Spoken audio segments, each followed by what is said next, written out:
দুদক নামক যে প্রতিষ্ঠানটা, এই প্রতিষ্ঠানটা আসলে রাজনৈতিক যে ক্ষমতাসীন দলগুলো, আমরা এর আগে আওয়ামী লীগকে দেখেছি, রাজনৈতিক দলের প্রতিষ্ঠান বানিয়েছে, ক্ষমতায় যাওয়ার হাতিয়ার বানিয়েছে।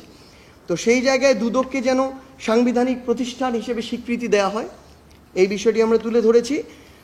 আরেকটি গুরুত্বপূর্ণ বিষয় ছিল, সরকারি ও বিচার বিভাগীয় কর্মকর্তা যারা ছিল তাদের বিরুদ্ধে মামলা দায়েরের ক্ষেত্রে আগে কিন্তু সম্পূর্ণ স্বাধীনতা দুদকের ছিল না। দুদকের আইনের 32-এর ক ধারায় বলা ছিল যে সরকারি কর্মকর্তা বা বিচার বিভাগীয় যারা কর্মকর্তা ছিল তাদের বিরুদ্ধে দুর্নীতির অভিযোগে যদি মামলা দায়ের করতে চায় তাহলে সরকারের পূর্বে অনুমতি নিতে হবে। তো এক্ষেত্রে আমরা মনে করি এই যে প্রক্রিয়াটি দুর্নীতি রোধে আসলে একটা বাধা হয়ে দাঁড়ায়। এটাকে বিভিন্নভাবে প্রভাবিত করা যায়, রাজনৈতিকভাবে প্রভাবিত করা যায়। তাই আমরা আমাদের পার্টির পক্ষ থেকে স্পষ্ট অবস্থান জানিয়েছি, এই দুদকের 32-এর ক ধারাটি বাতিল করতে হবে। আমরা স্থানীয় যে আমাদের নির্বাচন ব্যবস্থা, এই ব্যবস্থা এবং স্থানীয় যে সরকার ব্যবস্থা, এই জায়গায় কথা বলেছি। দলীয় প্রতীকে এই যে নির্বাচন যেটি ছিল স্থানীয় পর্যায়ের, এটি বাতিল করতে হবে।